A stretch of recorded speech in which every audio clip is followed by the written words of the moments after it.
Sayyidina Abdullah bin Mas'ud radhiyallahu an qala, beliau berkata, qala Rasulullah sallallahu alaihi wasallam, bersabda Rasulullah sallallahu alaihi wasallam, ya ma'asyarasy syabab, wahai para pemuda, wahai para bujangan-bujangan. Di sini Rasulullah mengatakan syabab, para pemuda, para bujangan, karena memang menikah ini identik pastinya dengan para remaja, identik dengan para bujangan, para pemuda. Oleh karenanya Rasulullah bersabda dalam hadis yang lain, syirarukum uzzabukum, yang paling buruk di antara kalian adalah yang membujang. Miskinun miskinun syabun la zaujatalah. Kata Nabi, kasihan seorang laki-laki enggak punya istri.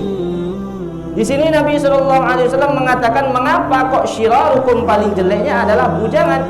Karena jika mereka tidak bisa menahan hawa nafsu mereka, maka mereka akan terjerumus ke dalam lembah perzinahan.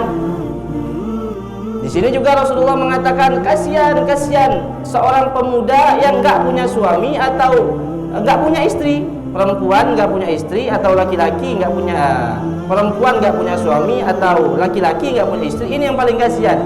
Mengapa kasihan kata Rasulullah? Yang pertama, mereka itu enggak bisa mendapatkan pahala seperti pahala orang yang sudah menikah. Salatnya orang yang sudah menikah dengan orang yang belum menikah beda jauh. Mereka nggak bisa memberikan nafkah, mencari uang, misalnya sama-sama punya kerja, tapi pahala orang yang kerja, punya istri, punya keluarga, dengan orang kerja nggak punya keluarga, pahalanya beda. Nah, itu kata Nabi, kenapa mereka nggak bisa dapat pahala seperti orang yang punya istri? Itu kenapa Rasulullah mengatakan miskin, kasihan mereka. Mencium istri, pahala. Senyum sama istri, pahala.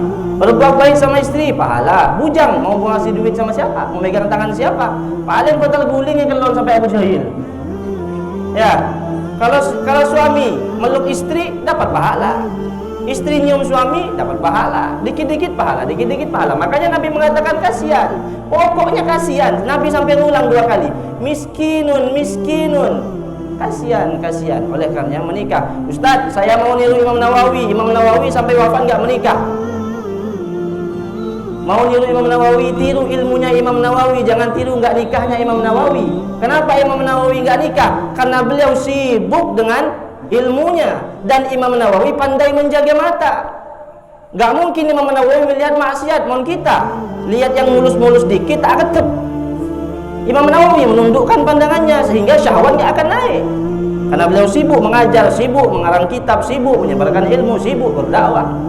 Lah kita kepinyu sebentar sudah pikiran kemana-mana, nyelingkuh amoy, nggak mau nikah, ya nggak masuk akal. Imam Nawawi nggak menikah karena memang kesibukan beliau, dan beliau takut kalau menikah istrinya akan terbengkalai, terlalaikan karena kesibukan beliau dalam mengurus agama, mengurus ilmu dan lain semacamnya.